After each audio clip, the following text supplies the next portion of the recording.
morning and welcome to Love Every Moment, coming to you today from Klamath, California. Well, today's verse is Matthew 5:9, which says, "Blessed are the peacemakers, for they shall be called the sons of God." Now, peacemakers, I don't think I'm going to be bringing peace to the Middle East too soon, but I could be a peacemaker within my own circle. The trouble is, I see several things getting in the way of the American church becoming a church of peacemakers. The first one is that we are so very easily offended as Christians. We get offended if someone wishes us a happy holidays rather than a Merry Christmas. Keep Christ in Christmas. Well, why don't we try keeping Christ in Christians first? That might be a nice start.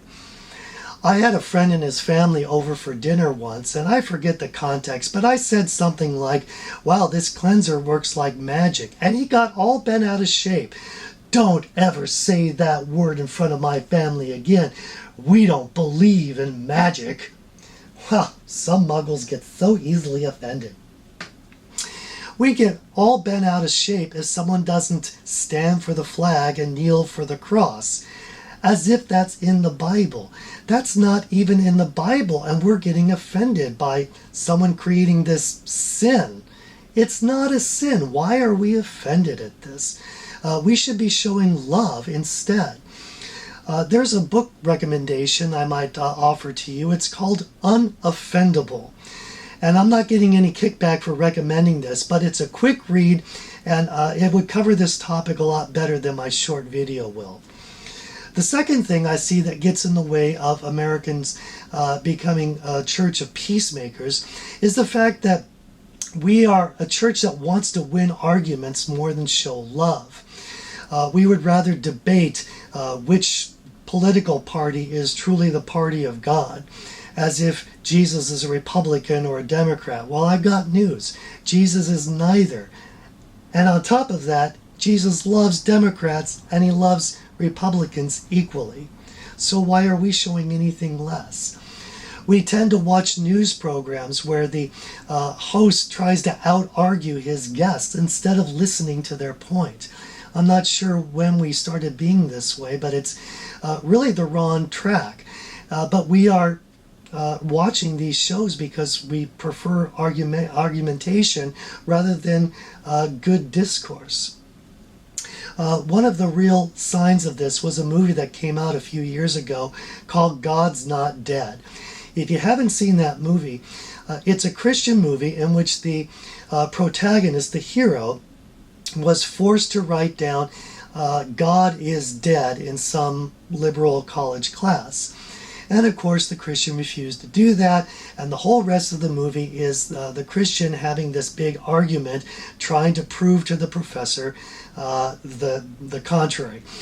And naturally, because it's a Christian film, the Christian wins the argument at the end. The professor is humiliated and ends up dying in the end. The trouble with this film is that this Christian was much more interested in winning an argument and arguing this professor down than showing love and showing concern for the professor's soul. There was no concern for the professor's soul in this movie. And that's where I think this is wrong-hearted. If we are more interested in winning an argument than showing love, I'm going to say we have the wrong priorities. Let me give a cross-reference as well.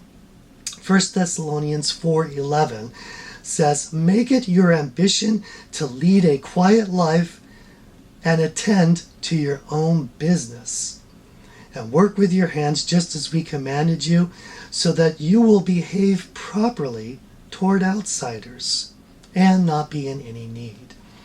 So I would like to see us be willing to give up our rights to be right, our rights to be offended. It kind of goes back to what I said in the chapter on Blessed are the Meek, and I have that reference right up here. And I know that we're going to lose a little bit if we give up our right to be right, but in the end we'll be called the sons of God. And wouldn't it be nice if we could be known as a church of the sons of God?